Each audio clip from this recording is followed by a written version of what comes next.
All right, let's jump right into this explainer and explore the fascinating and honestly highly misunderstood physical reality behind artificial intelligence. You know, when we type a prompt into an AI, it feels completely weightless, right? A question goes in, an answer pops out, and the whole machinery behind it is just entirely invisible to us. But today we're going to look right past that illusion. We're asking a vital question about our future. Can AI consume vast resources today, but still help humanity create a much more abundant tomorrow? To really wrap our heads around the scale of this debate, let's look at it on a human level. Picture a quiet kitchen. We've got Sophia, a teenager, and she's using an AI system to finally crack a really complex chemistry problem that she just couldn't solve on her own.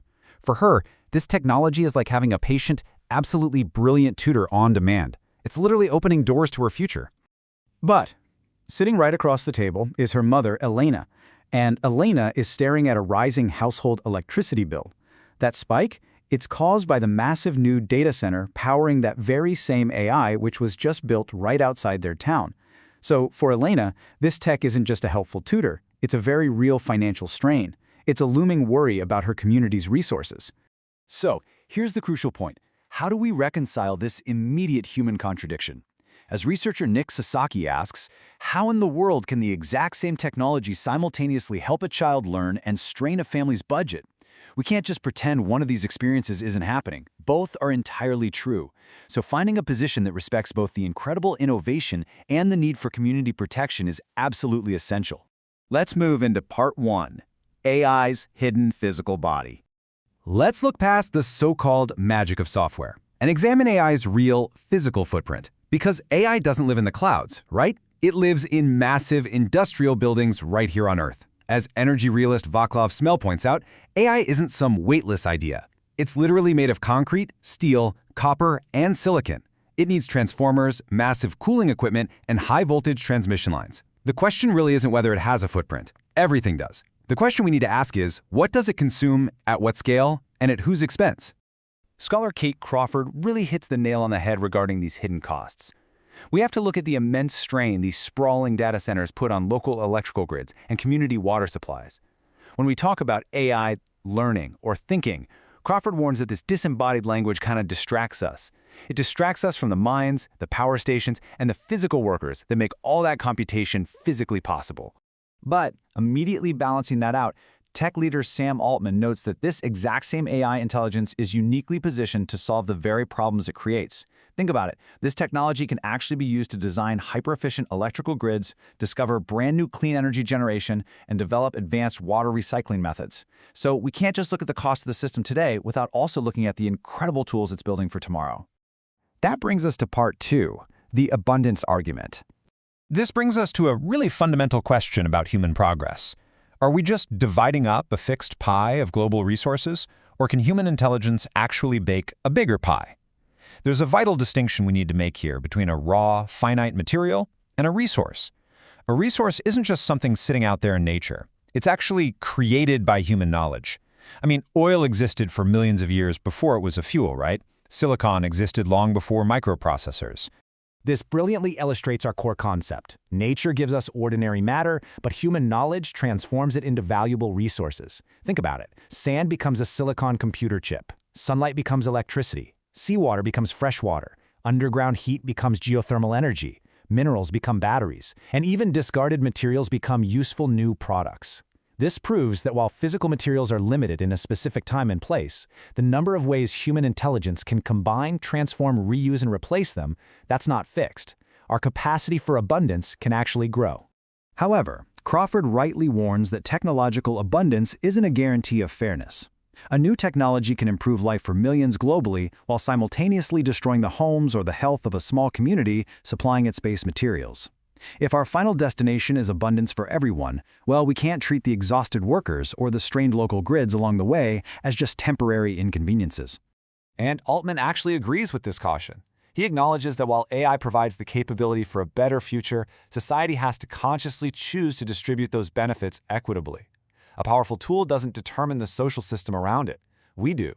The capability alone doesn't create abundance if it just remains narrowly concentrated at the very top. Let's dive into part 3, wealth creation or cost transfer. Let's examine the real danger of cost transfer. This is where the rubber meets the road for ordinary communities hosting these massive facilities. Economist Mariana Mazzucato asks a really vital question here. If a tech company creates a service that makes billions of dollars but offloads its massive grid and infrastructure costs onto the public, is that true wealth creation? Or is it just cost shifting? If public institutions are providing the research, the roads, the grid, and the water, then the public isn't just a bystander, they are a core investor in the AI economy. So, we have to carefully weigh the real danger of burdening citizens, like Elena, who we talked about earlier, against the necessity of building community protections that hold companies accountable. We can't simply promise her that the economy will grow if her personal electricity bill goes up just to pay for a data center's infrastructure. We need binding agreements where the tech companies actually fund the new energy generation they require. We absolutely cannot ignore the very real physical and social costs of AI. This includes disrupting local land, extracting raw minerals from the earth, and deploying massive amounts of capital and energy that could have been used elsewhere. These are real, tangible impacts happening right now. Yet, on the flip side, we must simultaneously recognize what that infrastructure buys us. AI has the potential to accelerate life-saving medical research, completely revolutionize how we grow food, and even discover sustainable substitute materials to entirely replace the need for certain types of mining. Refusing to build has victims too, like people who will never receive a medical treatment that could have been discovered. Which leads us to part 4, a new social contract. The crucial point is figuring out how we govern this safely. We need rules of the road that allow for ambitious innovation, for sure, but also demand honest measurement and public return. To govern this safely, we need a fair contract. AI builders shouldn't just consume. They must actively invest in new capacity. They need to protect residential ratepayers from absorbing industrial costs, adapt their water usage to local ecological limits, maintain totally transparent public reporting, submit to independent monitoring, and, maybe most importantly, guarantee that the communities hosting them share in the wealth they create. We absolutely must address the rational fear that small towns will just become invisible sacrifice zones for national technological progress. When leaders speak about building fast, local participation can sometimes be viewed as an obstacle. But that fear of displacement, of having your town fundamentally changed without your consent, that is entirely valid. But instead of just stopping progress entirely, the solution is empowering those communities with genuine authority.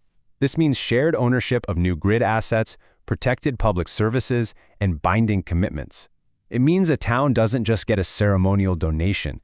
They get a real structural place within the future that the building is creating. Finally, closing. The fair distribution of abundance. Returning to our mother and daughter, Elena and Sophia, we realized that pulling the plug on that AI tutoring isn't the answer. We definitely don't want Sophia to stop learning. The answer is demanding a fair system that protects their household while allowing that innovation to thrive. Wealth is something we create together, and it must be judged by whether the people and places that made it possible are permitted to share in it. So, I'll leave you with this final, profound question to consider regarding the future of artificial intelligence.